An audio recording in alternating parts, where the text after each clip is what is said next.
Pada tanggal 30 Agustus 1974, keluarga Cowden yang terdiri dari 4 anggota keluarga memutuskan untuk camping di pegunungan Siskiyou di kota Cooper, Oregon.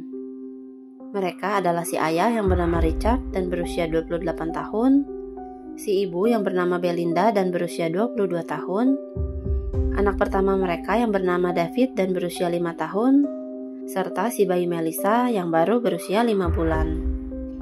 Awalnya kegiatan camping mereka berjalan dengan baik. Richard dan putranya pun sempat terlihat membeli susu di toko terdekat pada pagi hari tanggal 1 September. Namun pada malam harinya, ibu dari Belinda yang menunggu kedatangan keluarga putrinya untuk makan malam merasa curiga ketika keluarga Cowden tidak kunjung datang. Rumah ibunya hanya berjarak 1,5 kilometer dari lokasi camping, sehingga dia memutuskan untuk mendatangi tempat camping putrinya. Sesampainya di sana, ibunya kebingungan ketika melihat semua barang-barang dan dompet mereka yang hanya tergeletak begitu saja. Bahkan, pakaian dan mobil truk menantunya masih terparkir di dekat lokasi camping.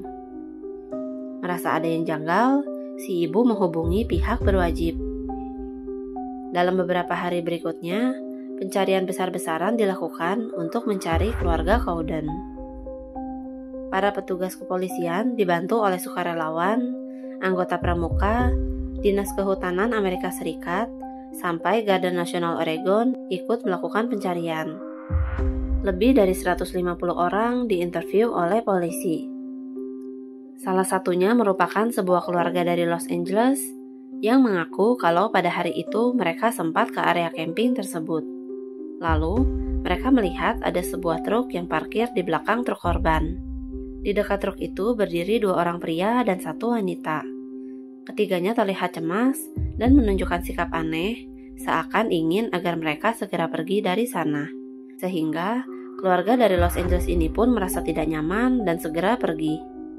Ada imbalan sebesar $2.000 atau setara dengan $12.000 pada tahun 2023 bagi siapapun yang dapat memberikan informasi. Tapi tidak ditemukan satupun petunjuk mengenai keberadaan mereka. Sejak saat itu, keluarga Cowden dinyatakan menghilang. Hingga 7 bulan kemudian, 2 orang penambang emas yang sedang mendaki menemukan jasad seorang pria yang sudah membusuk dengan keadaan pada sebuah pohon di lereng bukit yang curam. Lalu tak jauh dari lokasi itu, terdapat sebuah gua kecil yang ketika diperiksa ditemukan jasad seorang wanita beserta dengan seorang anak dan seorang bayi.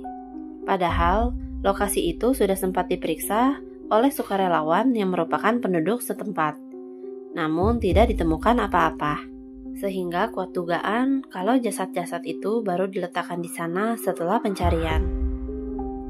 Hasil dari rekam gigi mengkonfirmasi kalau keempat jasad itu merupakan keluarga Cowden. Belinda dan putranya meregang nyawa setelah peluru kaliber 22 bersarang di tubuh mereka. Sedangkan si bayi meninggal karena luka berat di kepala. Hanya saja, pihak forensik tidak dapat memastikan apa penyebab kematian si ayah. Satu-satunya tersangka utama yang dicurigai oleh polisi adalah seorang pria yang bernama Dwayne Little. Dwayne merupakan seorang residivis atas kasus dan penghilangan nyawa. 3 bulan sebelum keluarga Cowden menghilang, Dwayne mendapatkan bebas bersyarat. Lalu, Dwayne juga dilaporkan memiliki senjata kaliber 22. Selain itu, mobil truk yang sempat dilihat oleh keluarga dari Los Angeles dikonfirmasi merupakan truk milik Dwayne.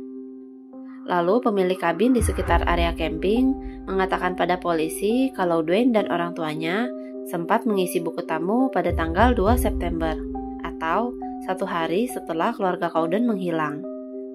Setelah kejadian itu, Dwayne pun kembali dipenjara seumur hidup setelah menyerang dan memperkosa seorang wanita hamil.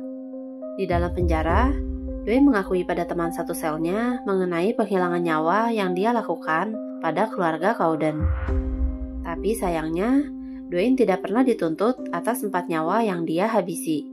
Sehingga, kasus yang menimpa keluarga Cowden dianggap belum terpecahkan hingga saat ini.